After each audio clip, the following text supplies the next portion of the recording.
Daí o efeito mais importante no panóptico: induzir no detento um estado consciente e permanente de visibilidade que assegura o funcionamento automático do poder. Fazer que a vigilância seja permanente em seus efeitos, mesmo se é descontínua em sua ação. Que a perfeição do poder tenda a tornar inútil a atualidade de seu exercício, que esse aparelho arquitetural seja uma máquina de criar e sustentar uma relação de poder independente daquele que o exerce. Enfim, que os detentos se encontrem presos numa situação de poder de que eles mesmos são portadores.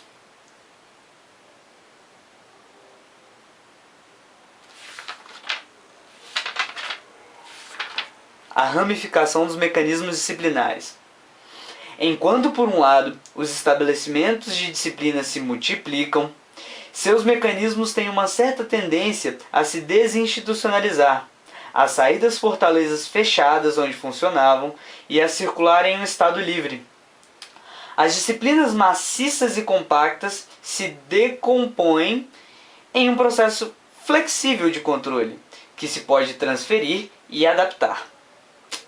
Às vezes, são os aparelhos fechados que acrescentam à sua função interna e específica um papel de influência externa, desenvolvendo uma margem de controles laterais.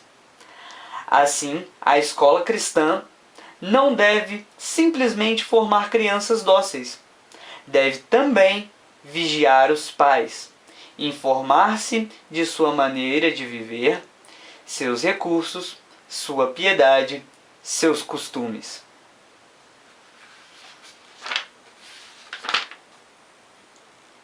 Não estamos nem nas arquibancadas, nem no palco, mas na máquina panóptica, investidos por seus efeitos de poder que nós mesmos renovamos, pois somos suas engrenagens.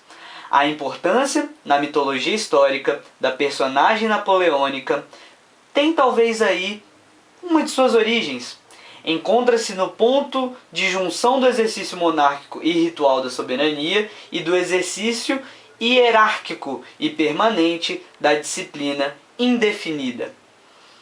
É aquele que descortina tudo com um só olhar, mas é que nenhum detalhe, por íntimo que seja, escapa jamais. Podeis julgar que nenhuma parte do império está privada de vigilância, que nenhum crime, nenhum delito, nenhuma contravenção deve permanecer sem punição, e o olho do gênio que tudo sabe acender abarca o conjunto dessa vasta máquina, sem que o mínimo detalhe lhe possa escapar. A sociedade disciplinar, no momento de sua plena eclosão, assume ainda como imperador o velho aspecto de poder do espetáculo. Como monarca, ao mesmo tempo usurpador do antigo trono e organizador do novo Estado, ele recolheu numa figura simbólica e derradeira todo o longo processo pelo qual os falsos da soberania, as manifestações necessariamente espetaculares do poder, apagaram-se, um por um, no exercício cotidiano de uma vigilância, num panoptismo em que a penetração dos olhares entrecruzados há de, em breve, tornar inúteis a águia e o sol.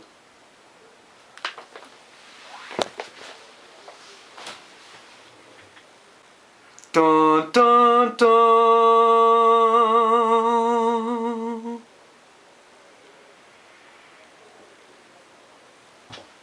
Putz, tô ficando careca, mano.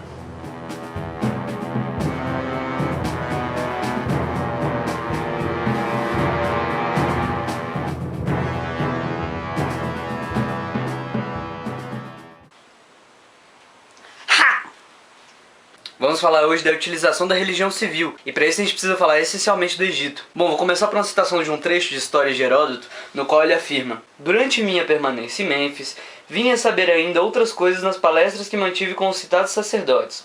Mas, como os habitantes de Heliópolis passam pelos mais sagazes de todos os egípcios, dirigi-me em seguida a essa cidade, bem como a Tebas, para ver se suas declarações condiziam com as dos sacerdotes de Mênfis. De tudo o que me contaram com relação às coisas divinas, reportar-me-ei apenas aos nomes dos deuses, persuadido de que todos os homens têm a mesma capacidade de conhecimento. E se digo alguma coisa sobre religião, será somente por ver-me a isso forçado, pelo curso de minha narrativa. Quanto às coisas humanas, todos são unânimes em afirmar que os egípcios foram os primeiros a estabelecer a noção de ano, dividindo este em 12 partes, segundo o conhecimento que possuíam dos astros. Perceba então que Heródoto, quando visitou o Egito, mostrou certa preocupação com a religião. E naquele trecho que eu acabei de ler, ele cita 3 nomes egípcios que ele achou importante visitar, que são 3 potências político-religiosas do Egito. Em um primeiro momento, Mênfis e Heliópolis, e em um segundo momento, Tebas, depois da ascensão dos sacerdotes de Amon, que são de lá. É importante notar que no primeiro momento, após a unificação do Baixo e do Alto Egito, essas 2 áreas, Mênfis e Heliópolis, já tinham uma religião civil bem articulada, e como é de costume, povos que já adquiriram uma organização social bem estabelecida, já saíram daquela fase de atribuir as coisas a espíritos avulsos, e esses espíritos começam a ter uma hierarquia. Em Heliópolis, Atum era o auto-gerado, aquele que nasceu de si mesmo nas águas de Nun. É legal a gente notar que Atum surge nas águas do oceano primordial, chamado Nun, o que é coincidente com a cosmogonia lá da Suméria, que no começo tínhamos Apsu e Tiamat, que formam as águas primordiais, que são domadas posteriormente por Enki. Dada a pequena distância entre a Mesopotâmia e o Egito, a gente pode supor que essa coincidência possa se dar por causa do contato que sabidamente houve pré-histórico entre egípcios e mesopotâmicos, mas não necessariamente. Pode ser que não, pode ser que essa interpretação esteja relacionada com a observação dos seres humanos dos fatos, que os leva a chegar a conclusões parecidas, a exemplo da adoração do sol, que é muito comum em várias partes do mundo, em civilizações que nunca tiveram contato. Pode ser que esse negócio da água, assim como o negócio do sol, não passe de uma interpretação comum, graças à psique humana relacionada com o mundo exterior. Mas enfim, é interessante notar que, assim como Atum em Heliópolis estava lá nas águas do oceano primordial, os hebreus relatam em Gênesis e Elohim nadando nas águas do oceano primordial também. O que é muito legal nessa história toda é que em Mênfis também existia um ser superior, também existia um ser espiritual superior na classe hierárquica, que é Ptah. E os sacerdotes de Mênfis tiveram uma sacada muito interessante. Eles não negaram a existência de Nun e de Atum e da cosmogonia heliopolitana, mas eles colocaram Ptah como criador não só de Atum, mas como do próprio Nun, ou seja, do próprio oceano primordial onde estava Atum, sendo Ptah, portanto, anterior a tudo que existe, inclusive o oceano primordial. Ou seja, ele é anterior a tudo que é material. E na conhecida pedra Shakaba, Ptah é dito como o criador de Atum, o criador de Nau-Nuet, que seria uma versão feminina de Nun, e diz que ele é o coração,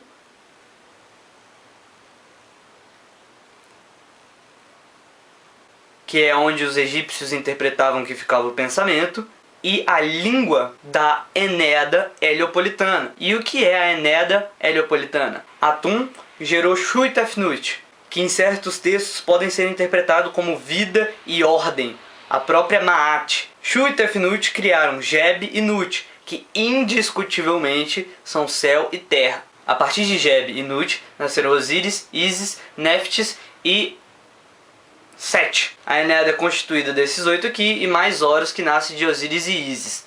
E Atum, antes de tudo isso, se torna o próprio Ra, que é a versão néter de Atum. Então os sacerdotes menfitas, eles não negam a tradição heliopolitana. Eles simplesmente colocam o seu deus supremo acima dos deuses de Heliópolis, o que é absolutamente genial. Pera aí, deixa eu acender a luz ali rapidinho.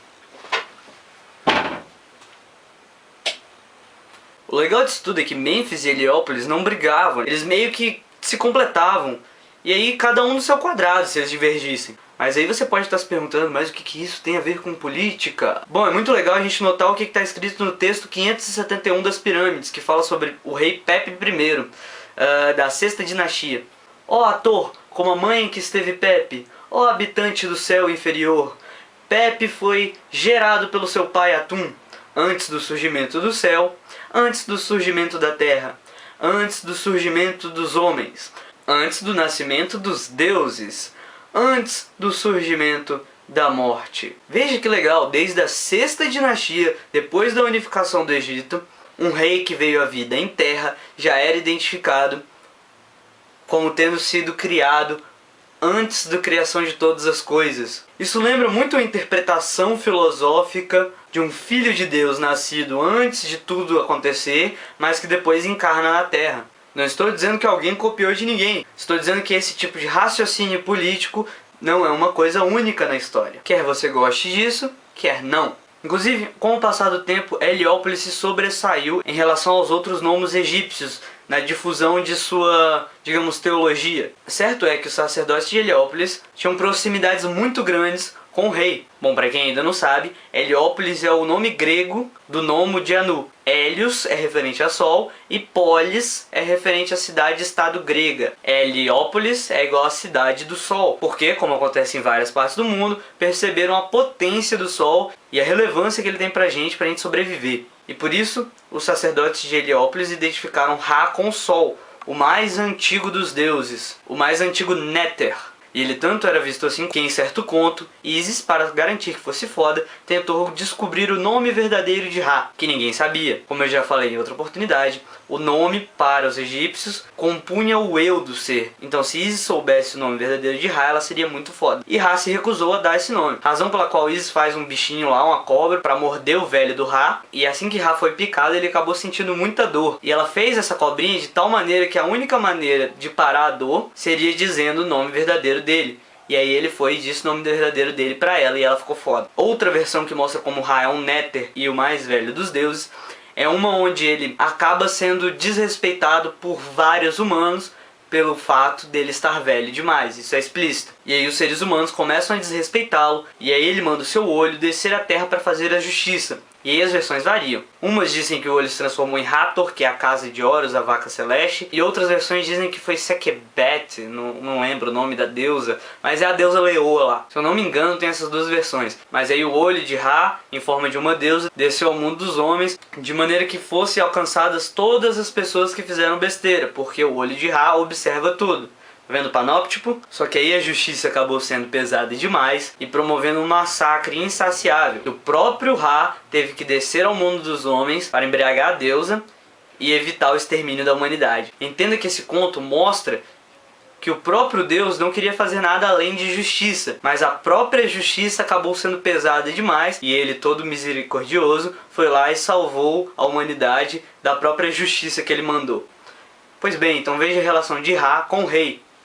Em diferentes períodos de tempo e em distintos gêneros de texto, podia-se fazer referência aos reis por meio de uma variedade de termos. Algumas inscrições do Antigo Império mostram o rei como um deus.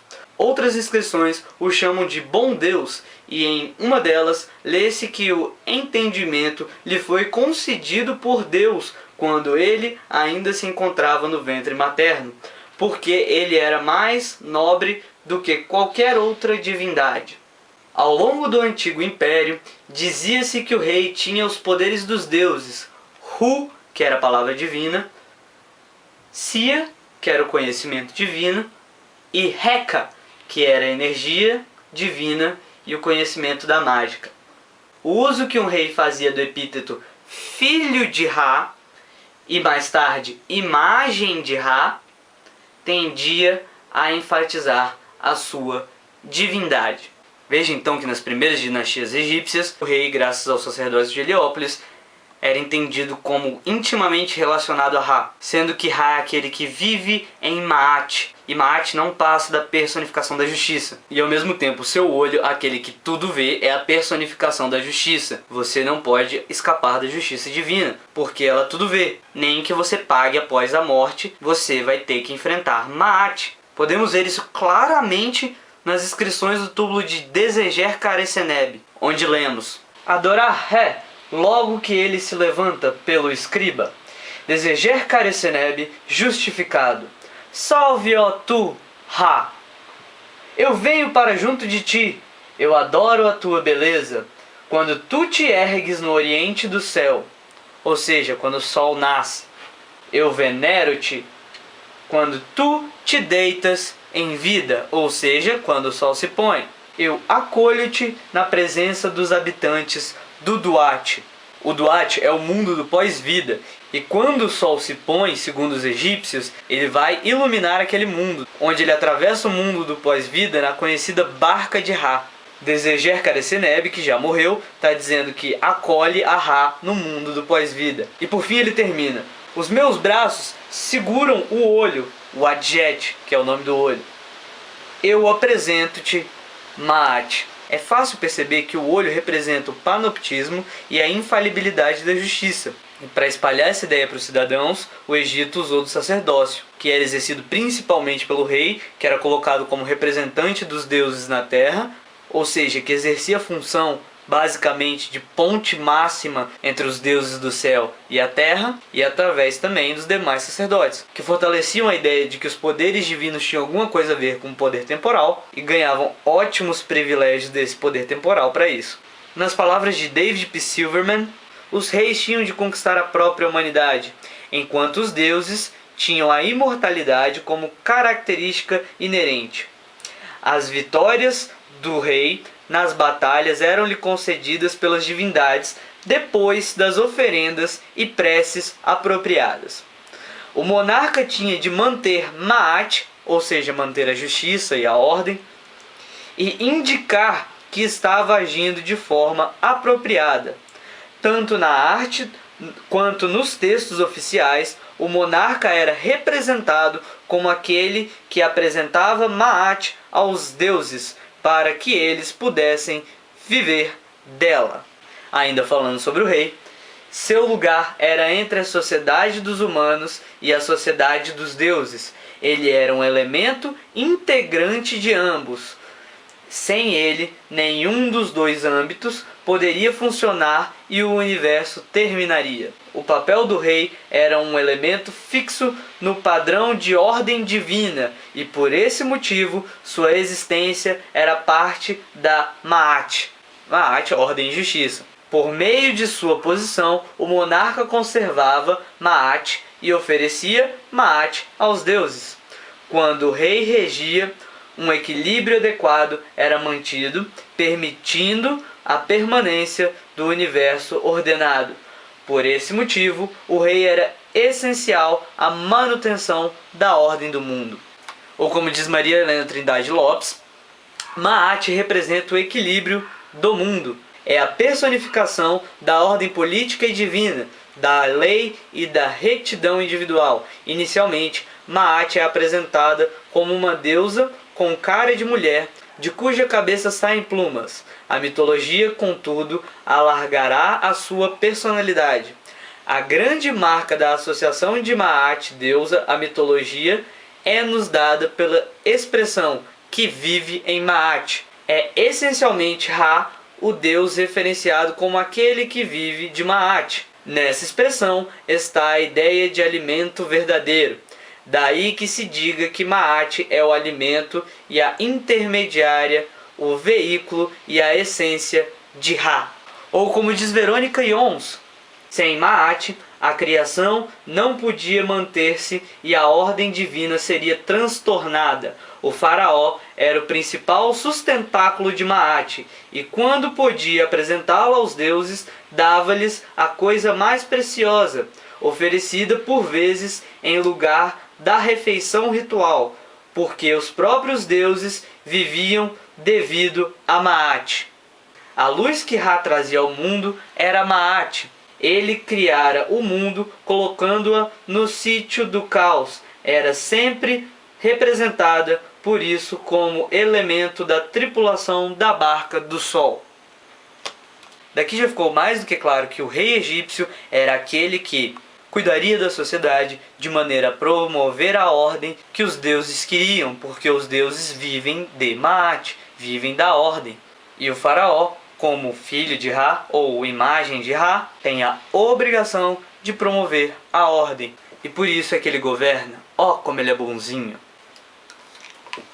A essa altura, talvez você já esteja se perguntando: Uai, mas não tinha um negócio de Horus que apareceu num vídeo, e aí tinha alguns erros nesse vídeo, aí apareceu outro vídeo respondendo, e eu fiquei me achando super inteligente, dizendo que umas pessoas se embasavam em vídeo, quando na verdade eu também estava só me embasando em um vídeo como resposta. Sim, tem um negócio muito importante de Horus. Como já vimos, a cosmogonia heliopolitana é baseada na Enéade. Mas afinal de contas, qual a importância disso para o poder temporal egípcio? Toda! Horus e Osíris são de grande importância para o poder temporal egípcio. Osíris conclui para o governo a ideia do panoptismo. E como é que a gente sabe disso? Por causa dos capítulos de Purut-Menhuru. E o que são os capítulos de Purut-Menhuru? Basta a gente ler para você ver o que são os capítulos de Purut-Menhuru. Esse retangulinho aqui tem um som fonético parecido com um P. Essa elipse, que na verdade é uma boca, tem o som parecido com R. E esse semicírculozinho aqui, que na verdade é um pão, tem o som de T. Essa corujinha tem o som de M. Essa espiral, que era para ser uma casa vista de cima, tem o som de H. A boquinha novamente aqui tem o som de R. E esse passarinho aqui tem o som de U. Mas em hieróglifo, os símbolos não são apenas linguagem fonética.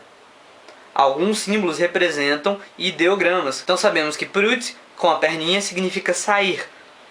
E Enhuru significa a luz. E sabemos disso graças ao solzinho aqui no final. Então os capítulos de Purut-Menhuru são os capítulos de como sair à luz dos egípcios. Ou poderíamos dizer, os capítulos de como ir à luz da vida. Mas esses textos são traduzidos costumeiramente como o livro dos mortos egípcios, usando mais ou menos o mesmo raciocínio que alguns caras usam para traduzir filmes estrangeiros para aqui pro Brasil. Tá ligado? Porque Purut-Menhuru trata de coisas que acontecem pro cara depois da morte, no Duat. E ensina para eles coisas como, por exemplo, evitar de ser picado por cobras, ou evitar de ser pego por jacarés. Uma parada bem Pitfall, tá ligado? No princípio do Egito foi desenvolvida essa literatura relacionada a conhecimentos que as pessoas tinham que ter para quando chegarem no mundo dos mortos não se darem mal. E de que temos notícias hoje, os heliopolitanos foram os primeiros, por volta da 5ª e da 6ª dinastia depois da unificação do Egito, que tentaram canonizar os capítulos de Purut-Menhuru, os capítulos de como sair à luz, criando aproximadamente uma versão fixa. Uma segunda tentativa de canonização virá lá nos tebanos, na 18ª dinastia até a 22ª, por parte do sacerdote de Amon. E uma terceira tentativa de canonização dessa vai acontecer lá na 26ª dinastia, na que ficou conhecida como Recensão Saíta. Mas a título de curiosidade, como sabemos que isso aqui se escreve Purut-Menhuru? Bom, graças ao que pra mim é um dos maiores seres humanos que já houve, que é o Champollion. Jean-François Champollion se debruçou durante muito tempo sobre a famosa Stella Rosetta, pedra que só foi descoberta graças a Napoleão quando ele foi para o Egito com expedições não só militares, mas levando cientistas e arqueólogos para pesquisar o território daquela que é conhecida como o berço da civilização. E Champollion fez essa façanha no século XIX. Antes a gente não fazia ideia de como se lia hieróglifo. Você sabe o que isso significa, cara? Se você não sabe, eu vou ler para você. A vitória final do cristianismo sob o imperador romano Teodósio acarretou inevitavelmente a extinção dos sacerdotes pagãos egípcios. Por mais que seu nível social e espiritual tivesse gradativamente baixado ao longo de séculos de ocupação por persas, gregos e, o mais longo de todos os períodos, romanos, eles ainda possuíam as chaves para a herança sagrada de 3 milênios de civilização sofisticada mais antiga do mundo. Pois, se a sociedade urbana na Mesopotâmia pode ser remontada a um passado ainda mais remoto, não pode ser comparada em termos culturais às realizações egípcias. Significativamente, a última inscrição hieróglifa de que temos conhecimento foi gravada sob o mesmo imperador Teodósio, na ilha de Fili, no ano de 394. Se algum conhecimento precário hieroglífico sobreviveu, deve ter se perdido finalmente quando, 2 séculos e meio depois de Teodósio, o Egito caiu sob o domínio islâmico. Então, muito fortemente graças a isso aí, perdemos a oportunidade de conhecer muita coisa sobre o Egito. E faz mais tempo que as caravelas portuguesas chegaram ao Brasil do que faz que Champollion abriu as portas do conhecimento sobre os hieróglifos. Teve mais ou menos a noção do que isso tudo representa? Pois bem, os próprios egípcios não relataram de forma completa a historinha de Osíris e Horus. E para conseguirmos entender sozinhos essa história, a gente teria um puta trabalho de pesquisa e de interpretação, ligando um texto com o outro, analisando o que faria parte de cânone ou que só seria uma reprodução particular de alguém. Mas por sorte, o grande grego Plutarco nos fez o favor de visitar o Egito e escrever a história de Osíris em sua obra, que é seu opúsculo de Ísis e Osíris. Legal notar que, apesar de tardia a obra de Plutarco, ela é coerente e bate com os textos mais antigos dos egípcios em relação a Osíris e, sobretudo, bate com aqueles que ficaram conhecidos como Textos das Pirâmides, onde ficou registrada a recensão heliopolitânia do Purut-Menhuru. Sorte a nossa, o já querido Federico Arbório Mella fez o favor de fazer um resumo em pouco menos de 4 páginas do opúsculo de Plutarco. Osíris era um mítico rei-deus habitante do Nilo. Soberano benéfico, induziu seus selvagens súditos a viver em paz, a não destruir-se mutuamente e a abandonar a aventureira vida nômade. Para esse fim, ensinou-lhes a trabalhar a terra, a cultivar as parreiras e a obter delas o vinho, bem como a cevada, para extrair a cerveja. Ensinou-lhes como forjar os metais e as armas para defender-se das feras. Convenceu-os a viver em comunidade e a fundar cidades. Ísis, a sua irmã esposa, por sua vez, curava suas doenças, expulsava os espíritos malignos com magia. Fundou a família, ensinou os homens a fazer pão e as mulheres a tecer, a bordar, etc. Em suma, inventaram a civilização. O Egito se viu, assim, na Idade de Ouro. Tote era o deus das ciências, companheiro e amigo de Osíris. A ele coube a tarefa de ensinar os egípcios a ler e escrever. Não satisfeito só com isso, Osíris quis levar a sua benéfica missão também ao resto do mundo, e durante sua ausência confiou a regência do trono a Ísis. Mas eis que seu irmão Sete, excluído do trono por ser o segundo filho, planejou logo uma trama para usurpá-lo.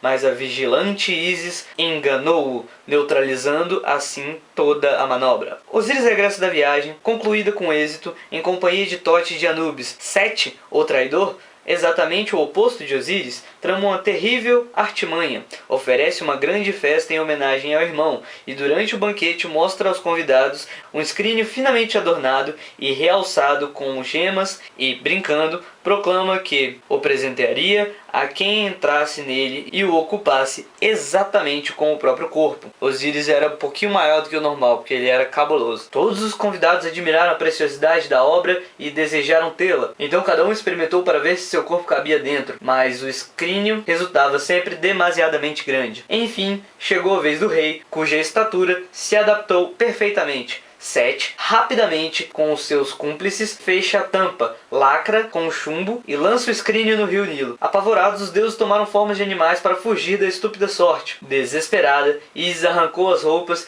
e, com a ajuda de Tote, conseguiu fugir e partiu à procura dos restos mortais do esposo para dar-lhe ao menos uma sepultura digna. Era escoltado por 7 escorpiões venenosos, terrível guarda do corpo. Chegando cansada à cidade de Passim, vestida em trapos e esgotada como estava, não encontrou hospedagem. Uma senhora fechou-lhe ostensivamente a porta na cara. Os 7 escorpiões consultaram-se entre si sobre a maneira de vingar o insulto à deusa e, um a um, aproximando-se de sua líder, injetaram-lhe todo o veneno. Téfen, a escorpião líder, entrou na casa da irreverente senhora, encontrou seu filho e picou-o. O poder do veneno era tanto que a casa incendiou-se. Uma misericordiosa e humilde camponesa teve pena daquele rosto petrificado pela dor e acolheu Ísis. A outra, que se chama Usa, não encontrou uma gota d'água para apagar o incêndio. Desesperada com a criança morrendo nos braços, vagava à procura de ajuda, mas não encontrou ninguém que a socorresse. Então Ísis teve pena dela, ordenou ao veneno que não atuasse e a criança sarou logo, enquanto uma chuva milagrosa apagava o incêndio. Novamente a mesma história, uma pessoa indo contra as forças divinas, se lascando de maneira completamente desproporcional por causa disso, e as forças divinas dando uma de bondosos e misericordiosos ao eliminar as forças da justiça por você não ser 100% bonzinho com um deus qualquer. Clássico. Mas continuando. O céu estava sereno. Usa arrependeu-se e compreendeu que se achava diante de um ser sobrenatural e ofereceu presentes a Ísis, implorando-lhe o perdão. Ísis continuou a andar entre as inúmeras emboscadas que os espíritos malignos a serviço de Sete lhe armavam no caminho. Nos arredores de Tânis, ficou sabendo por intermédio de algumas crianças que o escrínio, na correnteza daquele braço do Nilo, havia chegado ao mar. Desesperada, caminhou até chegar a Biblos. Lá ficou sabendo que a esquife fora parar no meio dos arbustos, os quais, em contato com o corpo divino, transformaram-se numa esplêndida acácia, que encerrou o escrínio em seu tronco. O rei de Biblos, ao ver a estranha árvore, ordenou que a cortasse para fazer dela uma coluna no seu palácio. Todas as noites, Ísis ia à cidade e transformava-se numa andorinha que esvoaçava em torno da coluna, lançando estrídulos pungentes, mas ninguém a notava. Finalmente resolveu agir. Passou perto da fonte e, quando as crianças da rainha foram apanhar água, começou a conversar, depois a penteá-las, e ofereceu perfumes, e as crianças ficaram muito contentes. A rainha quis conhecê-la, e em pouco tempo caiu nas suas graças e foi nomeada governanta do príncipe. Todas as noites, depois de assumir a sua forma de andorinha, chorava penosamente. Uma noite, a rainha quis certificar se a criança dormia e entrou em seu quarto, onde se deparou com uma situação aterradora. O berço da criança estava rodeado de chamas e aos pés da cama 7 escorpiões montavam guarda. Gritou perplexa. O rei e os guardas socorreram-na, enquanto Ísis, com um simples sinal, apagava as chamas. A deusa então revelou-se e repreendeu a rainha. Grata pela hospitalidade, tinha decidido tornar o príncipe imortal e, por esta razão, todas as noites imergia-o nas chamas purificadoras. Mas, infelizmente, agora o encanto já não fazia mais efeito. Com isso, a rainha ficou profundamente entristecida, e o rei, sentindo-se honrado por ter acolhido uma deusa, prometeu-lhe o que quisesse. Ísis, naturalmente, pediu ao rei a grande coluna de onde tirou o escrínio e encheu o tronco de perfumes. Encheu-o com faixas perfumadas e deixou-o ao rei e ao seu povo como lembrança e relíquia preciosa. Retomou o caminho de volta escoltada por 2 filhos do rei, mas não resistiu muito tempo. Ordenou que a caravana fizesse uma parada e abriu a caixa. Quando apareceu o rosto do marido, os seus gritos de dor encheram o ar de um espanto tão grande que um dos 2 filhos do rei ficou louco. Já o outro teve menos sorte. Ísis tinha se inclinado chorando sobre o rosto querido e o jovem a observava, ignorante e curioso. A deusa percebeu e lançou-lhe um olhar tão forte que ele caiu morto. Tendo assim ficado sozinha, Ísis tentou de tudo. Empregou em vão todas as fórmulas mágicas para trazer o seu esposo de volta à vida. Transformou-se em falcão e, agitando sobre ele as asas para procurar restituir-lhe o sopro de vida, milagrosamente ficou fecundada. Chegando ao Egito, escondeu a esquife num lugar solitário perto de Buto, entre os emaranhados pântanos do delta que o protegeriam contra os perigos. Mas por acaso, Sete o encontrou, quando numa noite caçava ao claro da lua. Abriu o ataúde e viu os restos mortais do irmão. Ficou furioso e despedaçou-o, dividindo em 14 partes que foram espalhadas pelo Egito. O número de partes varia bastante nas histórias egípcias. Isso muito porque alguns nomos diziam que lá tinha ficado um dos pedaços de Osíris. Assim como na Europa, na Idade Média, um monte de gente dizia que tinha um pedaço da cruz onde Jesus teria sido crucificado. Mas vamos terminar. A infeliz Ísis, com o novo suplício, recomeçou a piedosa procura dos restos fúnebres e, depois de imensa fadiga, conseguiu reconstituí-los, exceto o membro viril que teria sido devorado por um ossirinco, uma espécie de esturjão do Nilo. Nos lugares em que os restos foram encontrados, surgiram capelas e, mais tarde, templos, nos quais se realizavam as peregrinações chamadas da procura de Osíris. Recomposto o corpo, Ísis chamou para junto de si a irmã Néftis, esposa inocente de Sete, Tote e Anubis. E com a ciência herdada de Osíris, juntos evitaram todos os esforços para reconstituir-lhe a vida. Anubis embalsamou o corpo, que foi enfaixado e recoberto de talismãs. Surgiu assim a primeira múmia. Nas paredes do sepulcro, em Ábidos, foram gravadas as fórmulas mágicas rituais. Junto ao sarcófago, foi colocada uma estátua idêntica ao defunto. Assim Osíris ressuscitou, mas não pôde reinar mais sobre esta terra, e tornou-se o rei do lugar que fica além do horizonte ocidental. O rei do Duat. Como eu já disse antes, o sol se põe no horizonte ocidental, lá no ocidente, onde depois ele iria lá para o Duat. Inclusive os egípcios chamam às vezes as pessoas que já morreram de ocidentais por causa disso, que transformou de lugar triste e escuro numa chácara fértil e rica de colheitas. Realizando o rito do sepultamento, Ísis voltou a esconder-se nos pantanais para proteger-se, e principalmente o filho que esperava, contra as vinganças de Sete. Quando Horus nasceu, a mãe guarneceu-o com todo o amor, invocou sobre ele a ajuda de todos os deuses e depois lhe ensinou a magia e educou-o em memória do pai. Horus cresceu, como o sol nascente, seu olho direito era o sol, o esquerdo a lua, e ele próprio era o grande falcão que contornava o céu. Quando ficou maior, Osíris voltou à terra para fazer dele um soldado. Então Horus reuniu todos os fiéis do rei traído e partiu à procura de Sete, para vingar a morte do pai. E aqui vemos de novo o panoptismo, onde inevitavelmente Sete e todos os inimigos da divindade boa recebem a justiça de uma maneira ou de outra. De modo inflexível, a justiça chega. A ferrenha batalha durou 3 dias e 3 noites. Sete e os fiéis transformaram-se nos mais terríveis e estranhos animais para fugir à derrota. Horus mutilou Sete. Mutilou no mesmo sentido que Cronos mutilou Urano. Mas este, Sete, se transformou num grande porco preto e devorou o olho esquerdo de Horus. Inclusive, os egípcios achavam o porco um animal nojento. E isso está relacionado com esse mito aqui. Assim, a lua parou de brilhar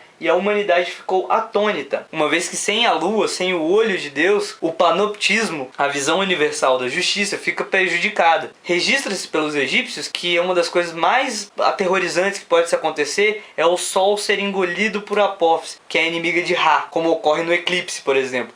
Porque há um entendimento de que nesse momento o panoptismo fica prejudicado. Dá para entender mais ou menos isso? Pois bem, assim a lua parou de brilhar e a humanidade ficou atônita. No fim, Sete estava prestes a sucumbir quando Ísis interveio, suplicando ao filho que desse fim ao massacre. Afinal, Sete era seu irmão e marido de sua irmã predileta, Néftis. No ímpeto de ódio, Horus decapitou a cabeça da mãe. Tote curou-a logo, colocando no lugar da sua uma cabeça de vaca. A batalha recomeçou e durou indefinidamente, sem vencedores e sem vencidos. Tote, o qual curou Sete, intrometeu-se autoritariamente, mas impôs-lhe que restituísse o olho de Horus. Então a lua voltou a brilhar. Vieram então os deuses e levaram a questão ao julgamento de Tote. Foi um processo que durou 80 anos. Sete acusou Horus de não ser filho de Osíris, tendo nascido depois da morte do citado pai. Horus refutou da acusação, taxando Sete de má-fé.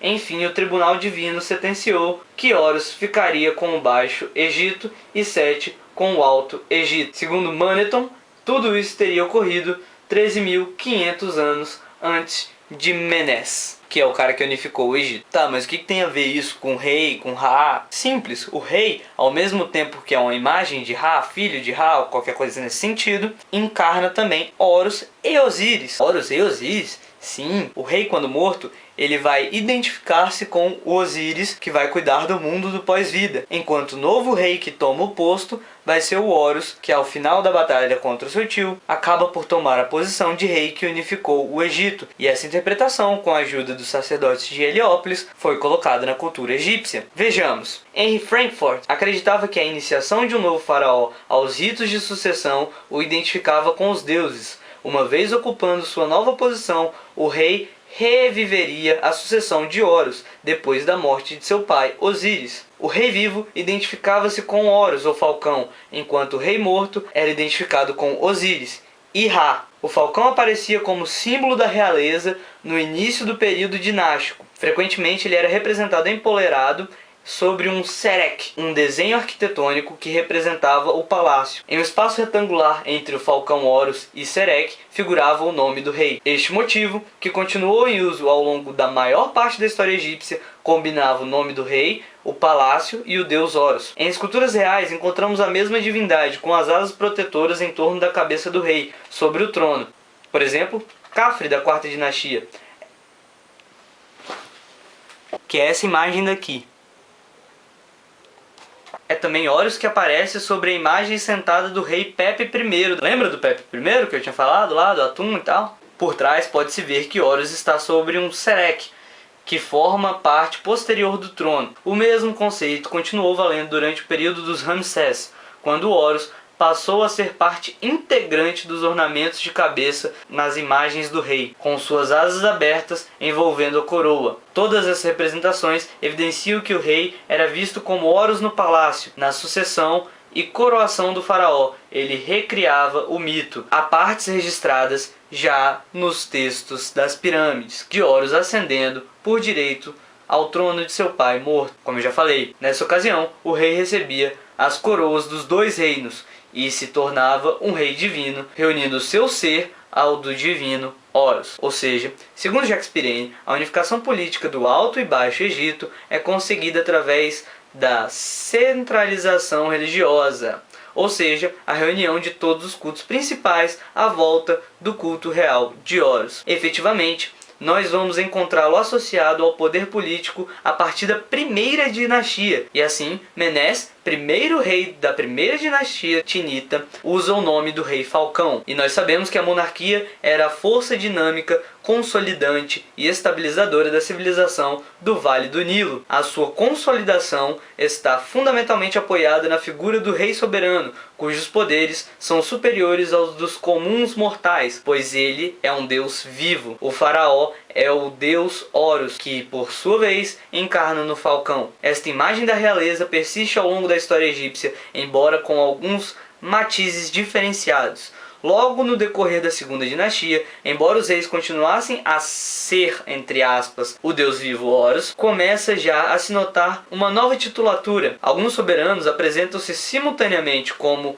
Horus e Sete. Tal inovação, como pensa a Weigel, é devida a lutas entre o terceiro faraó e os partidários de Sete, deus de Tanis, que, aliados aos fiéis de Ra, o grande deus solar, adorado na altura de Heliópolis, pretendem pôr em causa a sua autoridade. Trata-se de uma luta entre reis e as castas sacerdotais, que acabam por ser ultrapassadas. Os novos soberanos, vitoriosos, passam, pois, a designar-se como Horus e Sete, os eternos antagonistas do ciclo osiriano. O rei vivo é Horus, a sua ligação a Sete proclama-o unicamente como senhor das terras dirigidas por este e, consequentemente, dos seus fiéis. É uma maneira de consolidar a realeza, não permitindo brechas na teologia oficial. A legitimidade do poder real e a garantia da divindade do novo rei, após a morte do anterior, é resolvida pela mitologia. Ao chegar à morte, o rei Horus transforma-se em Osíris, e um novo Horus vem substituí-lo. Contudo, e apesar da forte ligação desta divindade com a figura real, a pouco e pouco a emergência da força solar faz-se sentir, atingindo o apogeu na quinta dinastia, com a projeção da casta sacerdotal de Heliópolis. Horus não é afastado da realeza. O rei vivo é ainda Horus, mas novo patrono de linhagem real de Ra. O rei é, fundamentalmente, a partir de agora, filho de Ra, daí que seja identificado com o Sol. Ficou facinho para você entender agora? E no Purut Mehuru vemos como funciona essa função Horus-Osíris em várias partes. E a título ilustrativo, podemos pegar o capítulo 78 do livro. O mensageiro sou eu.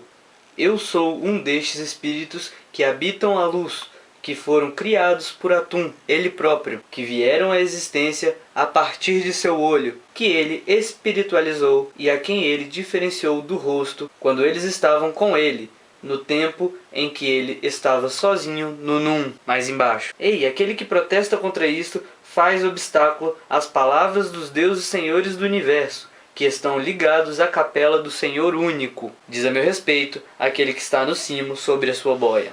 E no finalzinho do capítulo lemos: Horus veio como vassalo de seu próprio pai em estado de decomposição, Osíris. Ele, Horus, governa o Egito e os deuses estão ao seu serviço.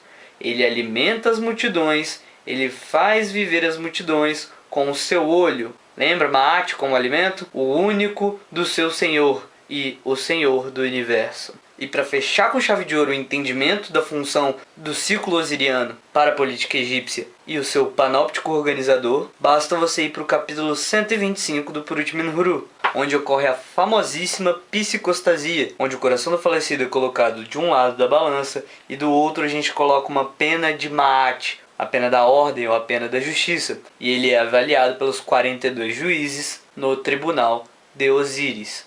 E lá ele faz as confissões negativas, que são coisas como eu não matei, eu não roubei, eu não estuprei, eu não traí, eu não fiz passar fome ao necessitado, eu não roubei as oferendas dos templos, eu não privei o gado de seu alimento, etc, etc, etc. Há vários papiros de pessoas diferentes em relação a esse capítulo 125. E nem todas as confissões negativas são iguais. O que há de importante para a gente notar é que as crenças egípcias compõem um mecanismo usado pelo rei para regular o comportamento das pessoas, para que elas não cometam iniquidades. Religião civil e os seus mitos não passam de política.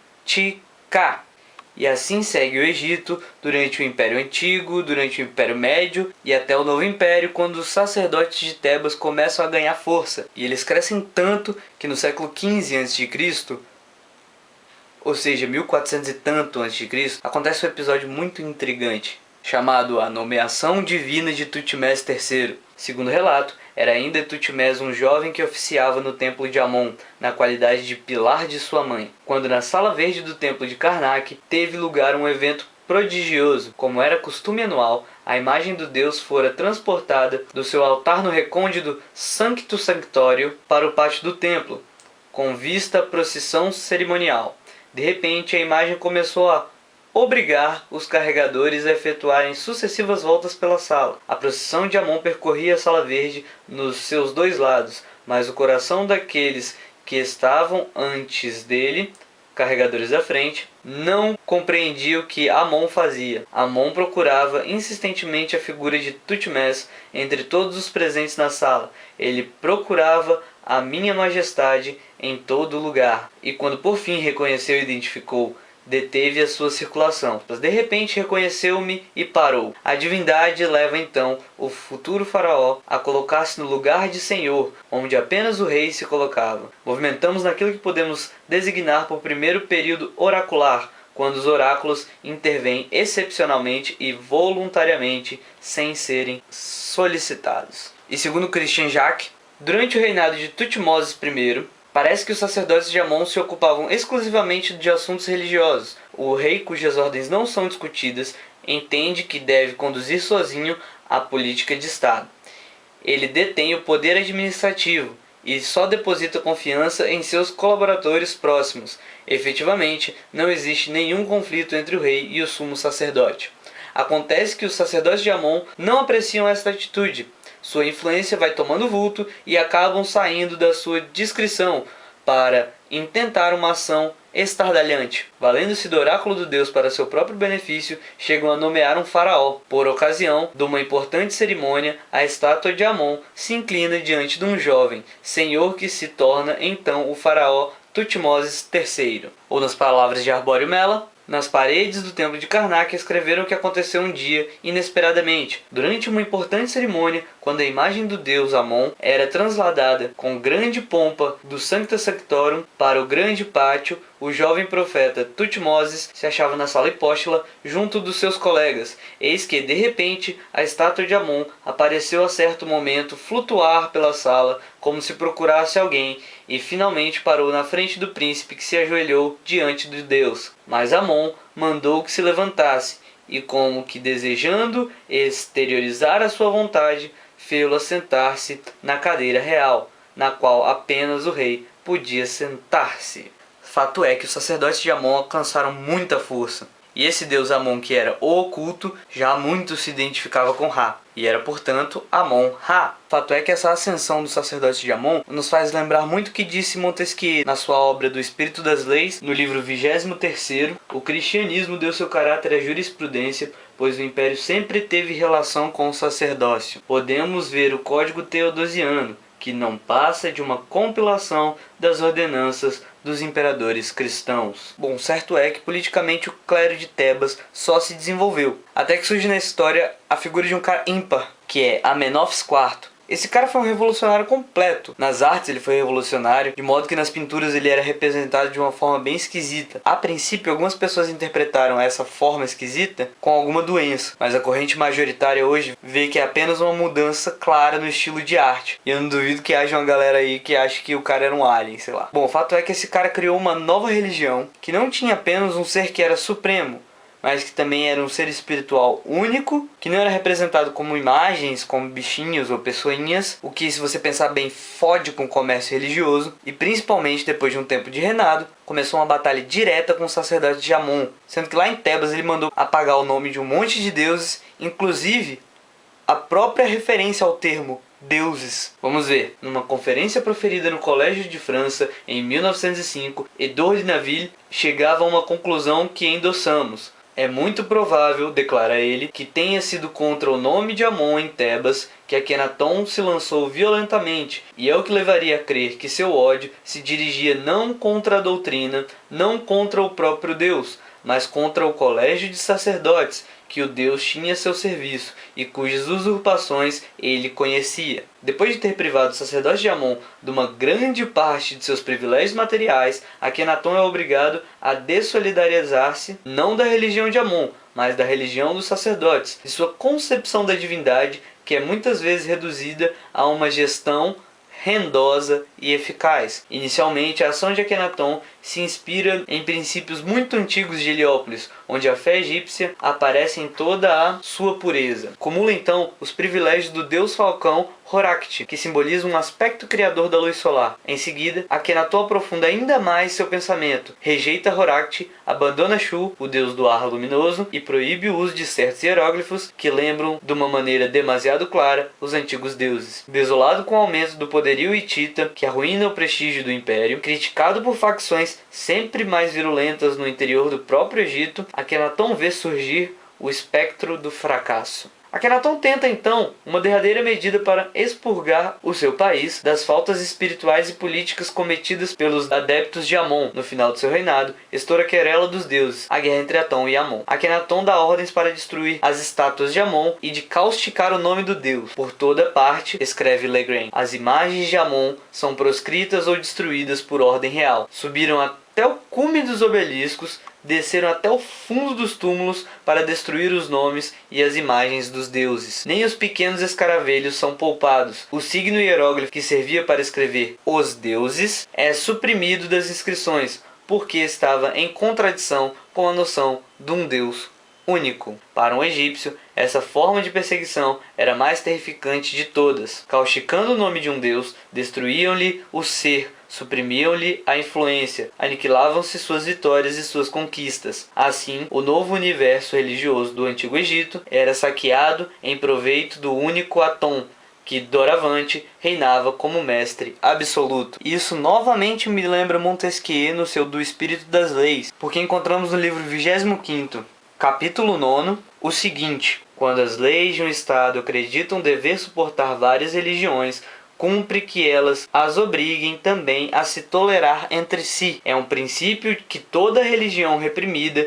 se torna repressora, pois logo que, por algum acaso, pode sair da repressão, ataca a religião que a reprimiu, não como religião, mas como tirania. E não deu outra. Assim que Akenaton morreu, o antigo poder temporal foi restaurado e tentaram até apagar Akenaton da história. Mas graças a Atena, chegou até nós o famosíssimo hino a Aton. E eu vou ler a tradução de S. Donadoni, que ele colocou em A Literatura Egípcia, Sansone Florença, que demonstra claramente como o conceito de Akenaton é muito original e tem tudo a ver culturalmente com os aspectos solares da religião egípcia. E se eu colocar uns trechinhos de Salmos de Davi da Bíblia aqui do lado enquanto eu recito o texto do hino a Aton, você vai ver a evidente cópia. Além do que, não custa nada te lembrar que é um absurdo completamente infundado historicamente tentar enfiar um Moisés histórico antes de Akenaton, para dizer que um grande faraó do Egito foi influenciado por um povo nômade, quando na verdade foi essa visão de Akenaton que exerceu óbvia influência em muitos pontos, inclusive verificáveis em alguns textos posteriores no próprio Egito, apesar da tentativa de apagarem Akenaton da história. E sendo que essa visão do Deus solar único, se não influenciou diretamente outros povos, ao menos reflete obviamente uma questão da psique humana, porque o zoroastrismo do Império de Ciro lá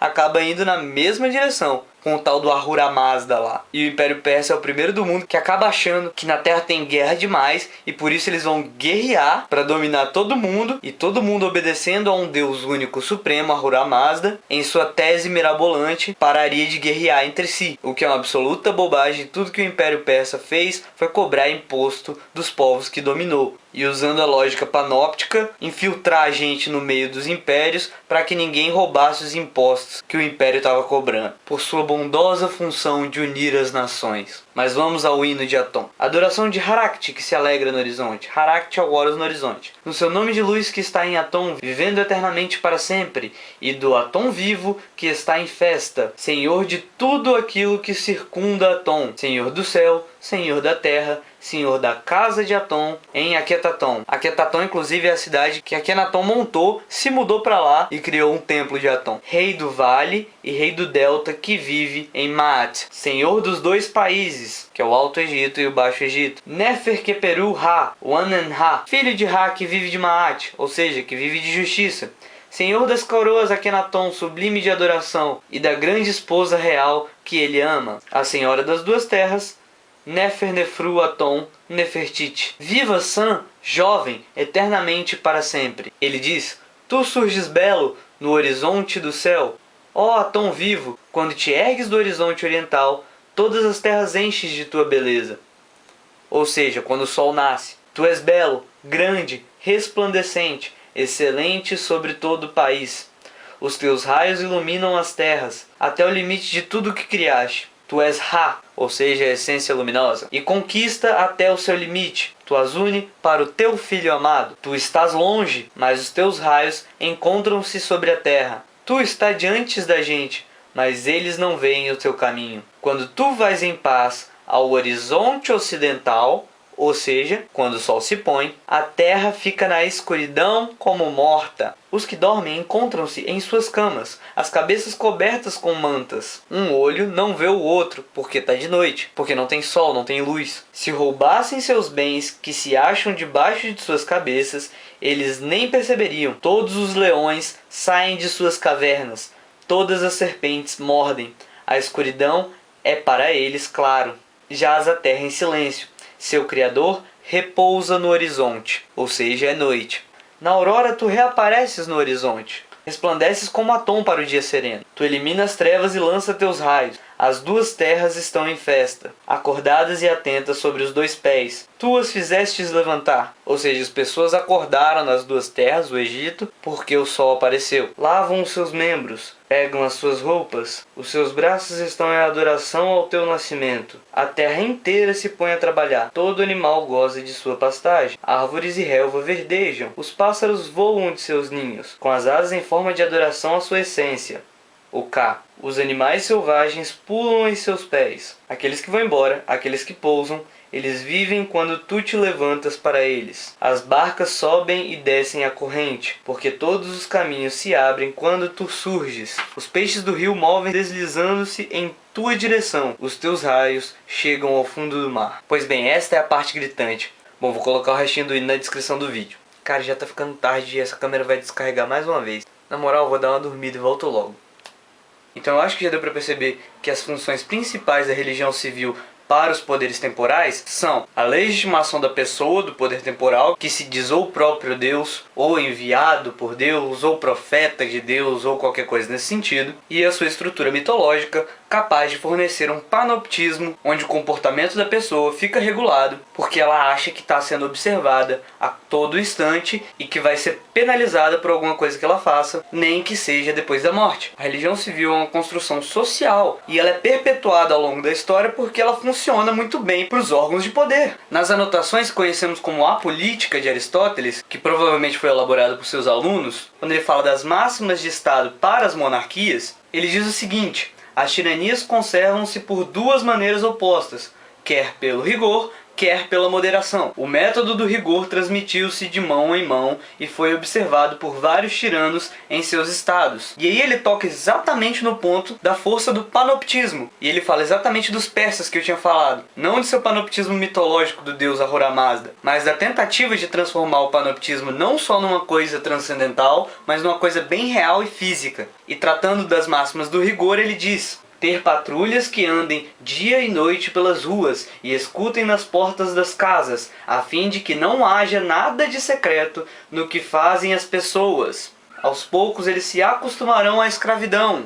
O mesmo ocorre com outras práticas persas e bárbaras, que cheiram à tirania e têm a mesma eficácia. Deve-se manter espiões por toda parte, saber tudo o que se faz e tudo o que se diz, destacar agentes e espiões, como fazia Hierão em Siracusa, colocando-os em toda parte onde havia uma reunião ou um conciliábulo. Não se é tão ousado quando se tem algo a temer de tais vigilantes. E, quando se é ousado, fica-se sabendo. Tá entendendo? E ele continua com as máximas do rigor das monarquias. Empobrecer os cidadãos a fim de que não possam formar guarda armada e, absorvidos nos trabalhos que precisam para viver, não tenham tempo de conspirar. Como exemplo dessas manobras, temos as pirâmides do Egito, os templos dedicados aos deuses pelos Cipsélidas, o de Zeus Olímpico pelos filhos de Pisístraco, as fortificações de Samos por Polícrates, que são todas coisas que tendem aos mesmos fins de ocupação e empobrecimento.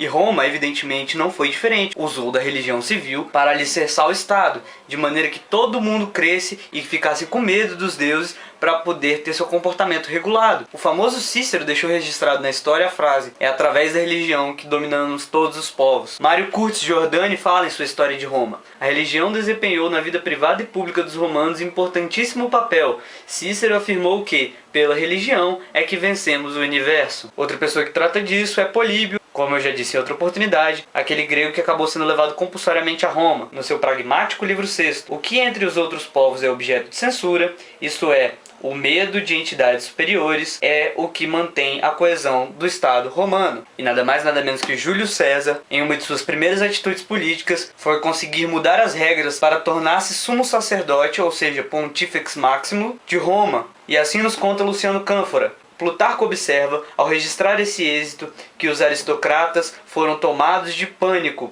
convencidos de que, a partir daí, César atiraria o povo a qualquer ousadia. Porque se você está no poder e tem nas suas mãos a capacidade de dizer que recebe mensagens divinas, você consegue convencer as pessoas de fazerem as coisas mais absurdas do mundo. E isso a gente vê aí todo dia. Um monte de gente acreditando e fazendo as coisas mais idiotas do mundo em razão do que dizem alguns personagens que têm poder temporal, que se usam do nome de Deus para ficarem ricos e para legitimarem seus impérios. O interessante é notar que nessa época no Império Romano se desenvolviam várias culturas que diziam que deuses não ficavam dentro de templos, como eu já disse em outro vídeo. Culturas das mais variadas.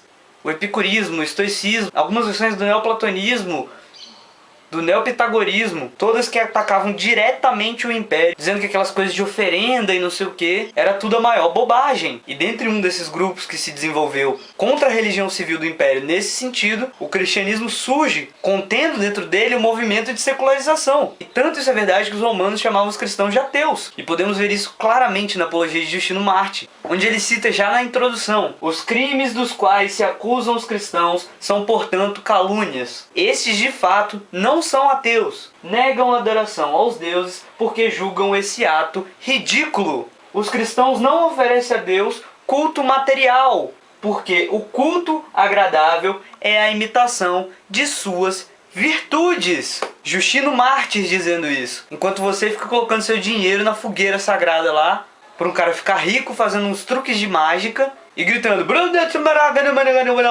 e você do outro lado respondendo, e achando que está cultuando Deus com isso.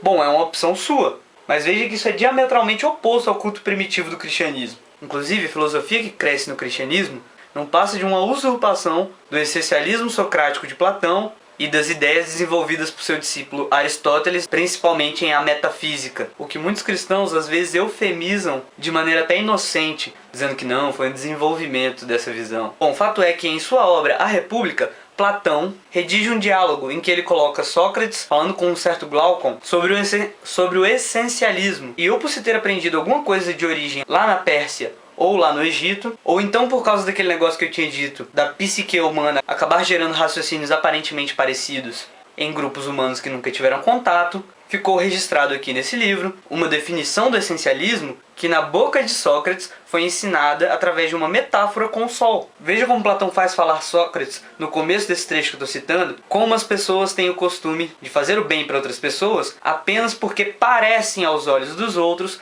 fazer o bem. E depois afirma que não basta a gente fazer o bem só quando os outros estão nos observando, só quando existem olhos a nos ver. Mas nós próprios temos que ter uma espécie de panóptico interno que nos observa nas coisas que fazemos que acabam gerando mal para outras pessoas. Vejamos, não é evidente que muitos escolheriam como justo e belo o que assim lhes parece e, ainda que não fosse justo e belo, mesmo assim isso quereriam fazer, possuir e parecer que fazem e possuem. Para ninguém, entretanto, basta possuir algo que pareça um bem. Ao contrário, buscam um bem real, e nesse caso, todos desprezam a aparência. É bem assim, disse. As falas de Glaucon eu vou fazer desse lado. É aquilo que toda alma busca e é objeto de todas as suas ações. Embora eu suspeite que seja algo de valor, ela não tem como apreender suficientemente o que é, nem sentir-se confiante e segura como a respeito de outras coisas, e por isso não consegue o que lhe seria uma ajuda. A respeito de algo tão grande como isso, afirmemos que devem ficar na escuridão também os que são os melhores da cidade, em cujas mãos vamos entregar tudo? De forma alguma, disse. Em todo caso, creio que, quando se ignora em que o belo e o bom constituem um bem, não vale a pena que se tenha um guardião que ignore isso. Meu prognóstico é que ninguém, antes disso, conhecerá o justo e o belo de maneira suficiente. E teu prognóstico é acertado, disse.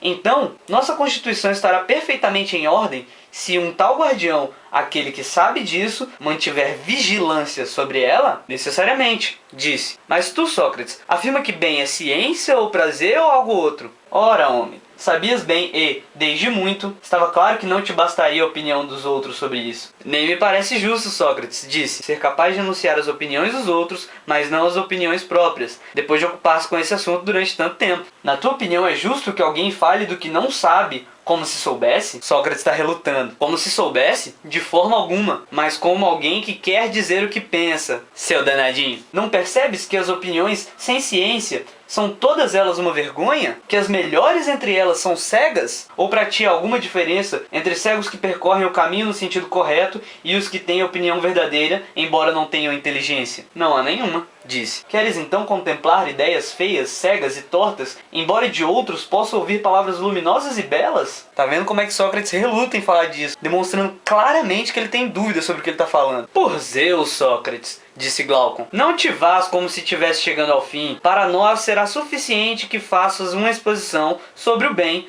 como já fizeste sobre a justiça, a temperança e outras virtudes. Também para mim, companheiro, será bem suficiente. Temo, porém, que não seja capaz, e, mesmo tendo boa vontade, venha a merecer que caçoem de mim, por falta de jeito. Vamos, meus caros, por agora, deixemos de lado o que vem a ser o próprio bem. É que sinto que é muito para meu ânimo conseguir expressar minha opinião nesse momento. Quero enunciar o que me parece ser o filho do bem, que é muito semelhante a ele, se isso for de vosso agrado, ou, caso contrário, desistir disso. Vamos, disse.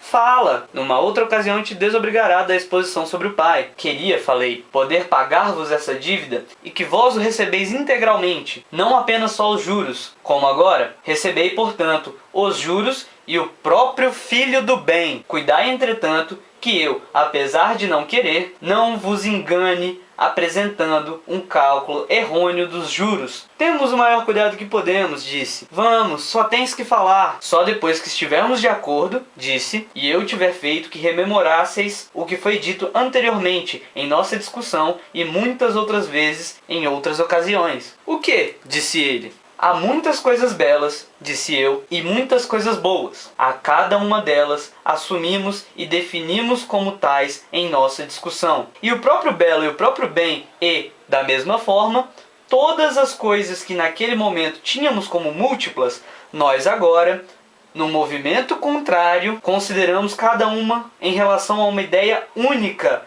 a qual damos o nome de essência. E das coisas múltiplas que afirmamos que são vistas, mas não pensadas, enquanto as ideias são pensadas, mas não vistas. E através de que órgão vemos o que vemos? Através da visão, disse. E não é, disse eu, pela audição que percebemos o que ouvimos e pelos outros sentidos que temos todas as percepções? Sem dúvida. Será, disse eu, que tens em mente até que ponto o artífice de nossos sentidos fez preciosa capacidade de ver e ser visto? Não tenho, disse. Vamos, olha aqui. A audição é a voz de algo a mais que seja de outra espécie. Uma para ouvir, outra para ser ouvida. Algo que, se não estiver presente como terceiro elemento, uma não ouvirá e outra não será ouvida, de nada carecem. Não há, creio, disse eu, muitas outras faculdades, não vou afirmar que não seja nenhuma, que careçam de algo assim? Ou pode citar alguma?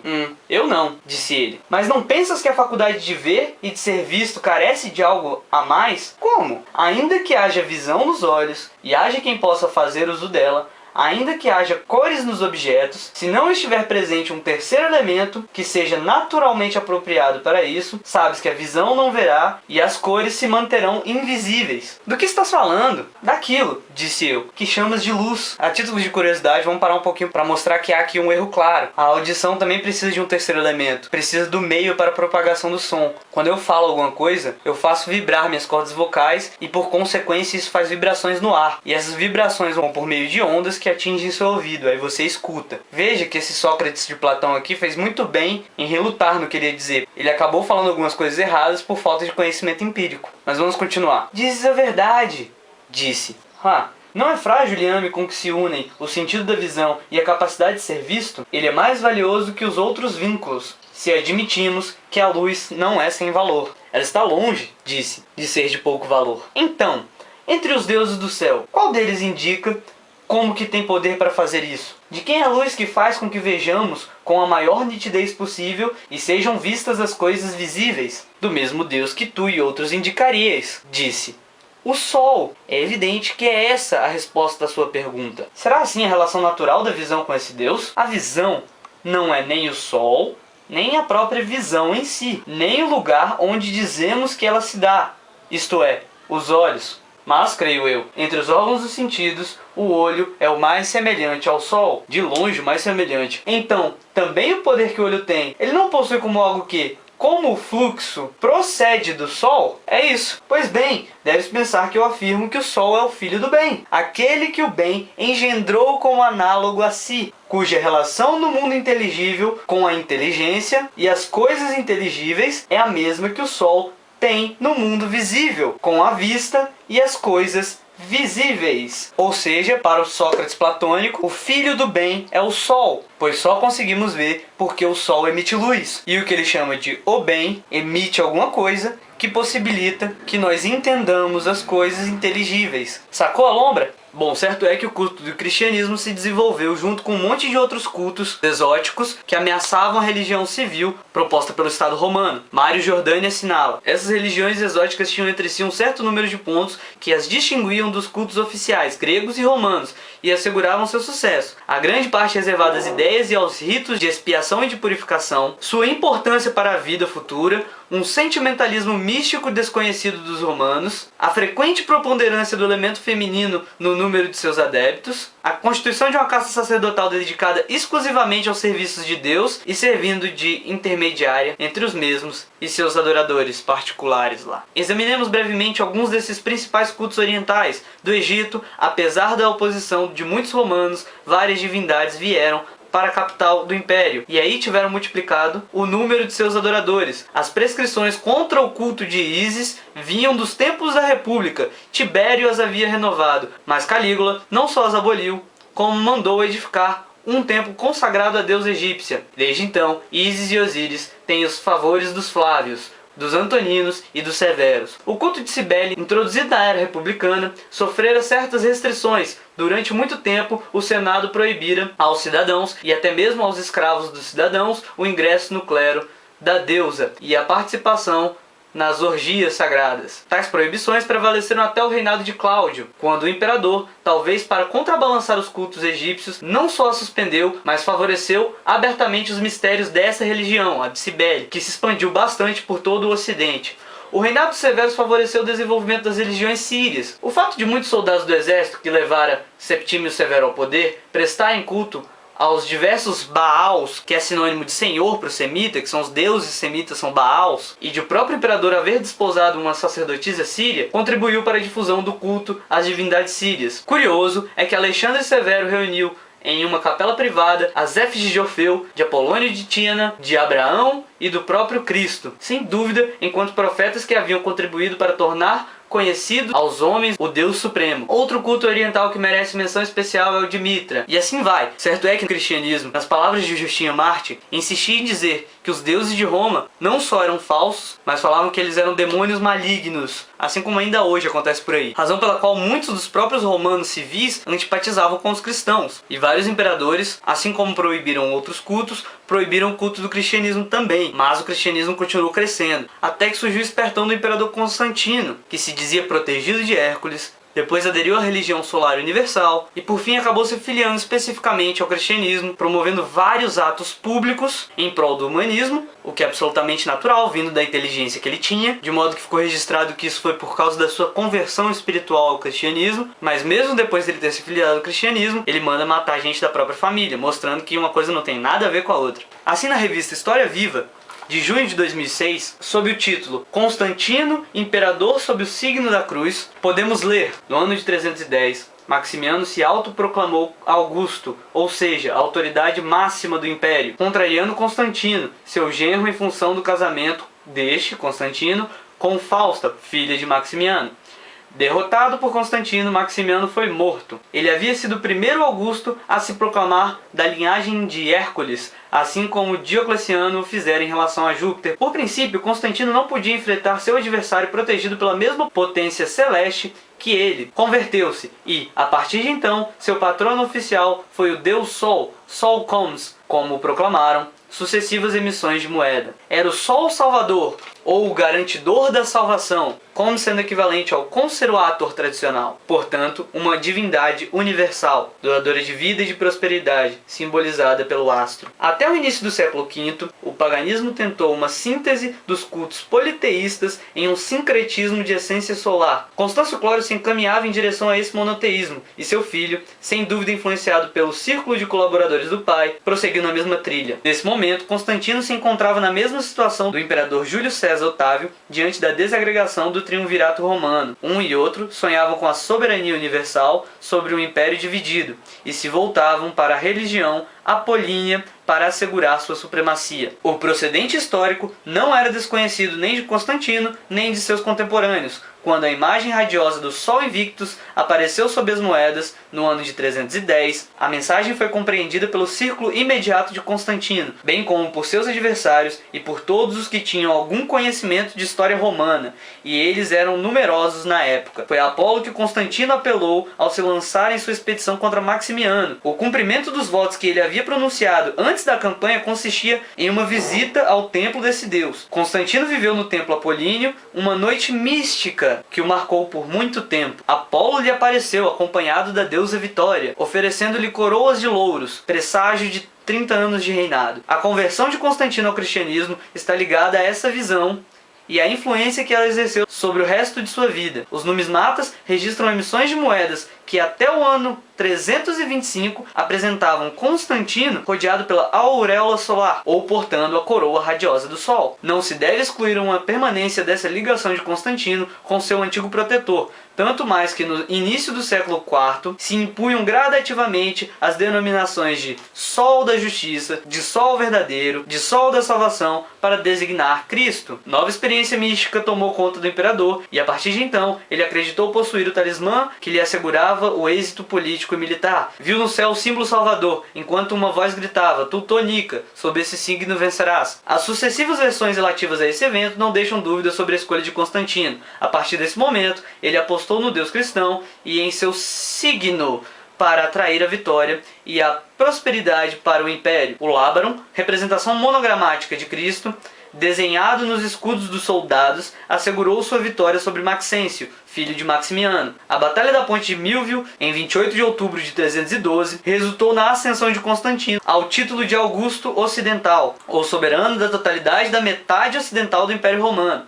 A partir daí, de sucesso em sucesso, a experiência de seu êxito o prendeu cada vez mais profundamente à fé cristã. Em 312, partiu para a conquista de Roma. No dia seguinte à vitória sobre Maxêncio, ele pediu ao Senado em Roma que fosse escrito o monograma de Cristo no estandarte da estátua dedicada ao imperador. A inscrição triunfal proclamava que era por esse sinal, insígnia da verdadeira potência, que ele havia conquistado a vitória. A partir de então, Constantino se tornou o servidor Fúmulus terapon dessa potência. Ele se proclamou cristão pelas leis que promulgou, mas só vai ser batizado lá no final da vida. Pelos monumentos arquitetônicos com que adornou primeiro Roma e depois Constantinopla, e pelas numerosas basílicas e igrejas dedicadas a mártires que colocou à disposição dos cristãos. Sua preocupação em não perder os favores do Deus beirava a obsessão. O Edito de Milão, conhecido também como Edito da Tolerância, foi decretado em 313, a fim de acabar com as perseguições religiosas, principalmente em relação ao cristianismo, por ocasião do encontro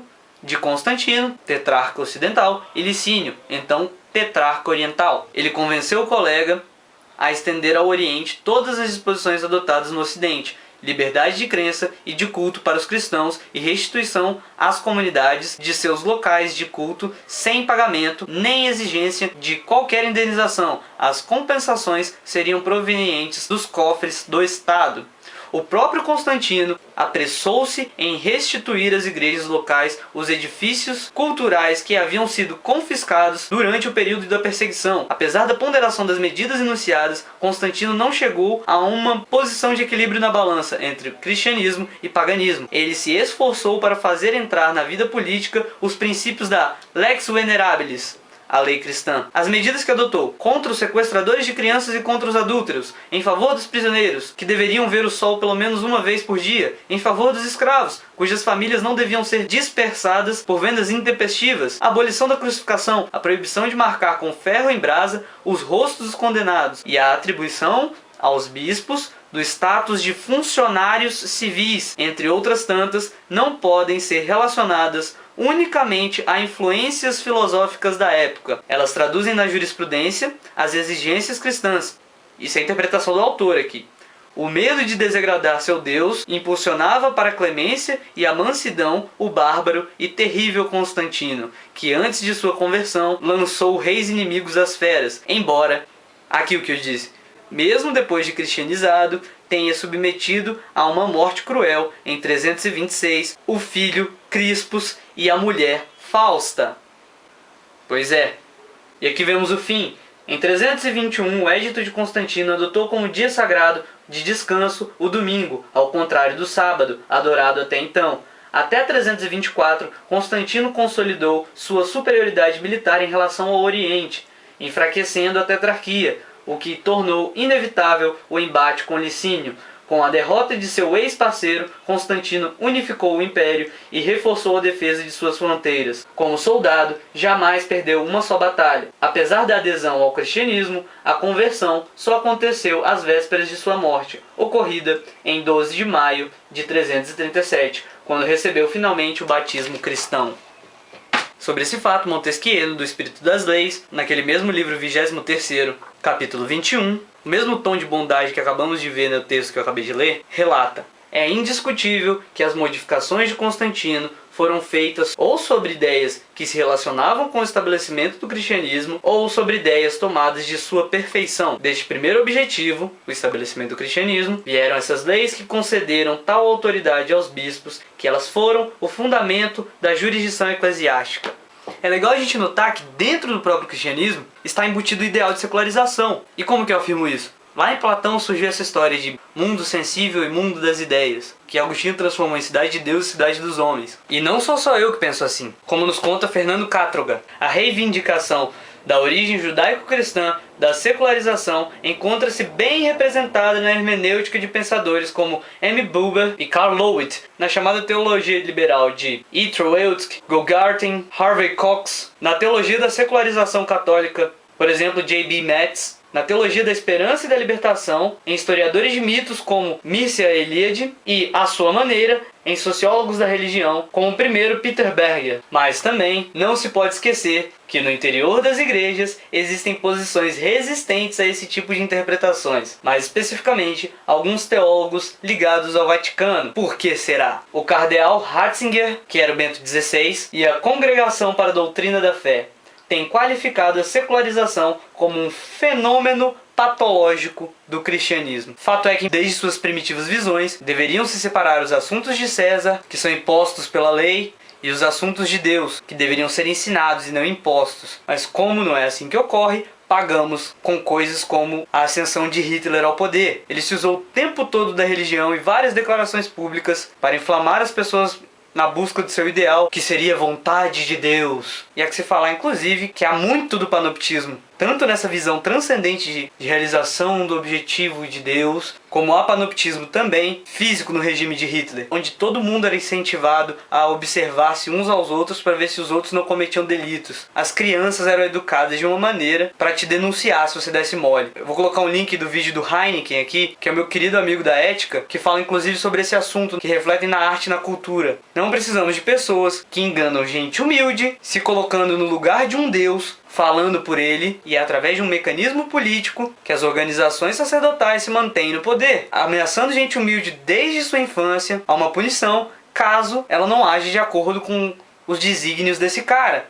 Pessoas que constroem seu império através de doação de gente humilde e de mercado de fé, vendendo suas músicas, suas águas ungidas, seus livros miraculosos e redistribuindo esse dinheiro numa atitude populista que legitima aos olhos do povo o maquinário da instituição. Quando a pessoa assim chega ao poder, que profere discursos de ódio aos berros, eu profetizo o sepultamento dos pais de santo, é bom nós começarmos a nos preocupar, porque isso é sério. Eu agradeço muito a todo mundo que continua mostrando publicamente que é contra essas coisas. Porque se você pegar, por exemplo, um discurso do Feliciano antigo, onde ele fazia tudo aos berros de esses católicos vão...